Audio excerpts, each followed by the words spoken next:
Good morning, everyone. Welcome to Economic Times of today. On Startup Street, IITs have it factor and then some. Basically बोला है कि startups के अंदर जो funding उठाई जाती है उसका प्रपोर्शन निकाला है कि आईआईटी से कितने लोग फंडिंग उठा पाते हैं और आईआईटी का टैग जो है वो कितना बेनिफिट देता है। एज सच कोई बहुत इंपॉर्टेंट न्यूज़ नहीं है। आप यहाँ पे नंबर्स ही देखना चाहें तो देख सकते हैं कि आईआईटीज लिस्टेड है यहाँ पे और लिखा है कि कितनी कंपनीज इन्होंने फाउंड की है और कितने कंपनीज उनमें से जिन्होंने फंडिंग राउंड रेज कर लिया है। The IIT tag carries heft like few others. Heft मतलब weight, importance. ये IIT टैग जो है बहुत अच्छी इंपॉर्टेंस कैरी करता है जिसकी वजह से ये लोग फंडिंग उठा पाते हैं। रीजन इसका जानना थोड़ा इंटरेस्टिंग हो सकता है थोड़ा सा। While top tier pedigree help open doors, what also helps is the tightly knit network of alumni. मतलब ये बहुत ही इम्पोर्टेंट रीजन है इसके पीछे कि क्यों हो रहा है ये, क्योंकि हेल्प ओपन डोर्स मतलब आपकी आईआईटी की रिस्पेक्ट तो होती ही है, बट उससे इम्पोर्टेंट बात ये है कि इनका खुद का जो एलुमनाई नेटवर्क है वो बहुत ही टाइट है। मतलब अगर आप आईआईटी से हैं और आप एक स्टार्टअप करते हैं तो दूसरे आईआईटी के ही सीनियर लोग आपको आपके स्टार्टअप के अंदर इन्वेस्ट कर सकते हैं। और ये जो माने गए पुराने आईआईटीएंस थे जो कि स्टार्टअप्स नहीं करते थे वो अच्छी अच्छी पोस्ट पे हैं, अच्छे फाइनेंशियली वेल ऑफ हो गए हैं, तो वो ऑब्वियसली उनके पास सरप्लस था जिनसे इन्होंने इन्वेस्टमेंट करना शुरू किया और फिर बाकी लोगों ने भी आईआईटीएंस को प्रेफर करना शुरू कर दिया क्योंकि वही होता है जहाँ पे money flows where money flows basically. ICICI Bank profit jumps 18%, heat now on NIM. Basically ICICI bank के रिजल्ट्स आ गए हैं, रिजल्ट्स की एक समरी है। इनफैक्ट सारे ही बैंक्स के रिजल्ट आ गए हैं, यस बैंक, HDFC बैंक वगैरह।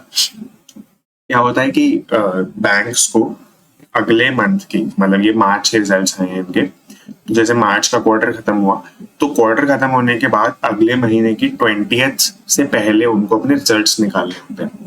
तो इन लोगों ने अपने रिजल्ट्स 19 को निकाले और चलो मैं आपको वो बात बताऊंगा, पहले मैं आपको न्यूज कवर कर लेता हूँ। आईसीआईसीआई बैंक का नेट प्रॉफिट 18% बढ़ गया ईयर ऑन ईयर, 12,630 करोड़ पे पहुंच गया है। नेट इंटरेस्ट मार्जिन पे इनके जो मैंने आपको कल ही एक्सप्लेन किया था यहाँ पे लिखा है नेट इंटरेस्ट मार्जिन और कोर प्रॉफिटेबिलिटी।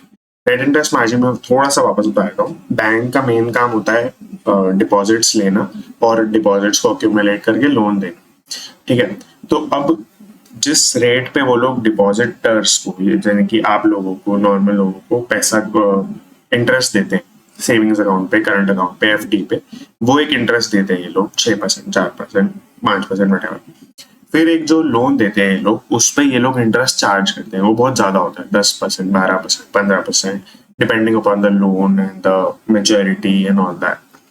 तो ये जो डिफरेंस है बीच में 10-12% से लेके -4-5-6% का, तो ये इनका प्रॉफिट होता है। इसको ही नेट इंटरेस्ट मार्जिन बोलते हैं। यही इसलिए कोर प्रॉफिटेबिलिटी होती है। बैंक का बिजनेस मॉडल यहीं पे चलता है।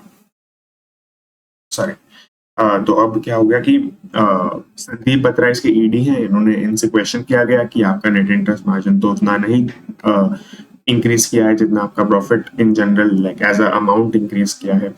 तो द लेंडर ने बोला कि हाँ ये सही बात है और ये अपना रिस्क कैलिब्रेटेड ग्रोथ ही लेंगे। मतलब जो लोन देते हैं उसमें ये लोग रिटर्न ऑन कैपिटल के हिसाब से लोन देते हैं। मतलब हर बैंक के बड़े सारे क्राइटेरिया होते हैं कि किस बेसिस पे आप वर्दी हैं उस लोन के या नहीं है। तो आईसीआईसीआई बैंक का वो रिटर्न ऑन कैपिटल मेट्रिक होता है और वो इसी पे ही आगे चलेंगे। ये अपने कोर फंडामेंटल को ट्रस्ट करते हैं अभी भी। यस बैंक नेट प्रॉफिट अब 63% बढ़ा है, इनका प्रॉफिट 738 करोड़ पे गया है। यहाँ पे कुछ नहीं लिखा है, सिर्फ नंबर्स लिखे हैं। HDFC net expand 7% on shrinking provisions. ये इंटरेस्टिंग न्यूज है। तो HDFC का नेट प्रॉफिट बढ़ गया है 7% से, ये यहाँ पे भी लिखा है। बट इसका नेट इंटरेस्ट मार्जिन और the difference between interest earned and paid जो मैंने आपको अभी बताया climbed 10% to 32,000 quarter. Net interest margin में इनका बढ़ा है। अब क्या होता है कि मैंने जो आपको बिल्कुल सिंपल कैलकुलेशन बताया कि इंटरेस्ट पेड और इंटरेस्ट अर्न्ड के बीच में डिफरेंस, उसके बाद एक प्रोविजंस भी बनते हैं। तो आपको पता है कि बैंक से जो लोग लोन लेते हैं सबके सब रीपे नहीं करते हैं, कुछ बैड डेप्ट बन जाता है। तो जो बैड डेप्ट बनता है वो बैंक पहले से ही कुछ अपने आपने मान लेते हैं 100 करोड़ का लोन दिया, तो आप मान के चलोगे कि 1 से 2 करोड़ रुपए वापस नहीं आने वाले हैं, क्योंकि वो बैड डेप्ट हो जाएगा। इस बात को हम बोलते हैं provision banana, provision for bad debts बनाते हैं बैंक्स, कि इतना तो पैसा एक्सपेक्टेड है पास्ट ट्रेंड को देखकर या फिर दूसरे बैंक्स को देखकर या इकोनॉमी की कंडीशन को देखकर कि इतना पैसा तो वापस नहीं आएगा। तो ये जो आप रिपोर्ट करते हैं नेट इंटरेस्ट या नेट प्रॉफिट भी अपना रिपोर्ट करते हैं, उसमें से आप प्रोविजंस को माइनस करते हैं। तो अब आप समझ रहे हैं कि नेट प्रॉफिट को अगर इंक्रीज्ड दिखाना है तो मैनेजमेंट के पास एक टूल है प्रोविजंस का। अगर वो प्रोविजंस को बढ़ा देगा तो वो नेट प्रॉफिट को कम दिखा सकता है, और अगर वो प्रोविजंस को कम कर देगा तो नेट प्रॉफिट को ज्यादा दिखा सकता है। तो सिर्फ नेट प्रॉफिट पे आप ट्रस्ट कभी भी नहीं कर सकते, किसी भी इंडस्ट्री के अंदर नहीं कर सकते, स्पेशली बैंक्स। तो यहाँ पे क्या हो रहा है, यही लिखा है ऑन श्रिंकिंग प्रोविजन। तो मैनेजमेंट ने अपने प्रोविजंस को घटा दिया है।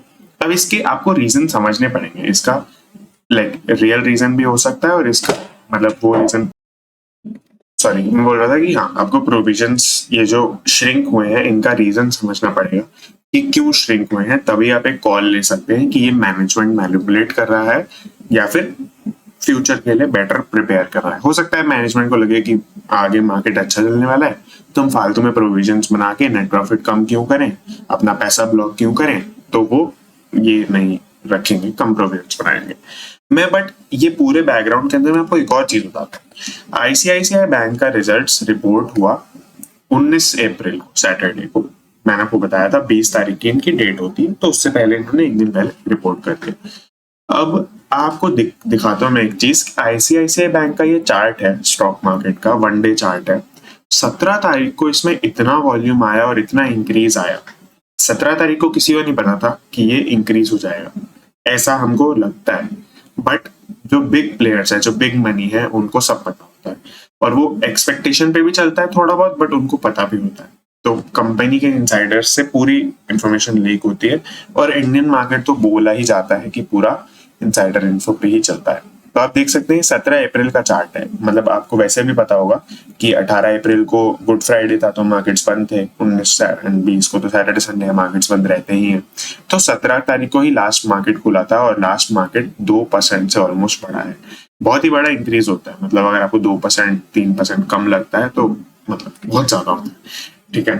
तो अब मैं आपको एक और चीज दिखाता हूँ कि it's not just ICICI bank, banks in general increase that much. ये और 2-3 दिन से इसके अंदर हो रहा था, और इस दिन तो बहुत ज्यादा ही हुआ, ठीक है। यहाँ पे आप देख सकते हैं फ्राइडे से इस ट्यूसडे जब मार्केट खुला तो गैप अप ओपनिंग हुई एकदम भयंकर, मतलब बहुत ही ज्यादा मार्केट बढ़ गया। बट मतलब आइडियली ये चीज नहीं होनी चाहिए, और लाइक मैं आपको बता रहा हूँ कि basically as a retail investor आपको थोड़ा कॉशियस रहना चाहिए 2-3 चीजों के लिए, जो मैंने आपको रिपोर्टिंग से रिलेटेड एक चीज बताई और मार्केट से रिलेटेड चीज बताई। Gensol blue smart on corp ministry radar for lapses. ये कॉर्प मिनिस्ट्री मतलब एमसीए की बात कर रहे हैं। एमसीए, जेंसोल और ब्लू स्मार्ट, जिसका मैं 2-3 बार कवर कर चुका हूँ, मैं अब वापस से नहीं करूंगा, आप पिछली वीडियो देख सकते हैं। इनके ऊपर ये लोग कॉर्पोरेट गवर्नेंस वायलेशंस के मैटर को इन्वेस्टिगेट करने के लिए एक कमेटी बिठाना चाहते हैं, मतलब एक बेसिकली केस शुरू करना चाहते हैं इनके अगेंस्ट कॉर्पोरेट गवर्नेंस वायलेशंस के। इसके अंदर order, the regulator has also ordered for forensic audit. Forensic audit और नॉर्मल ऑडिट के बीच में मैंने आपको डिफरेंस पहले बताया हुआ है, तो मैं वो भी रिपीट अभी नहीं कर पाऊंगा।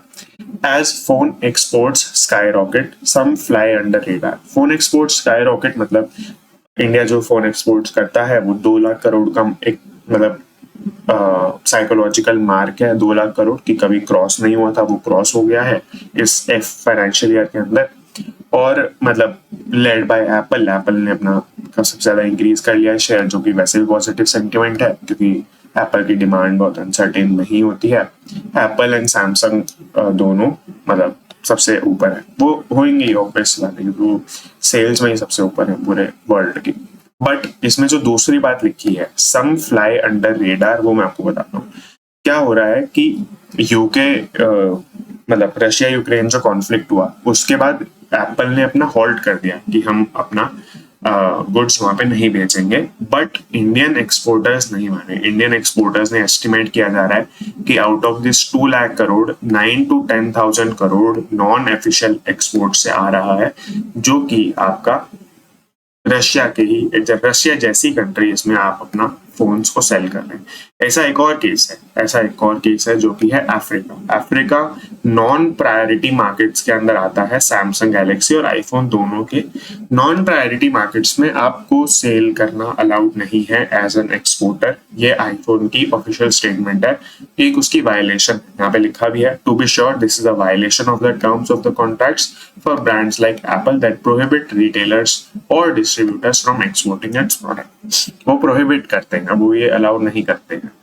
तो मतलब आप देख सकते हैं, इसीलिए लिखा है कि सम फ्लाई अंडर रेडार, तो इनके ऊपर हो सकता है फ्यूचर में एक्शंस लिए जाएं। अब ये बहुत ही चिल न्यूज है, summers got no chill and nor do Indians travel. गर्मियों की छुट्टियां आ गई है, लोग घूमने जा रहे हैं, बस ये लिखा है इस न्यूज के अंदर। चाहे तो आप स्किप भी कर सकते हैं। Thank you so much, and you can join our Telegram group for more information, for videos, PDFs, and thank you so much.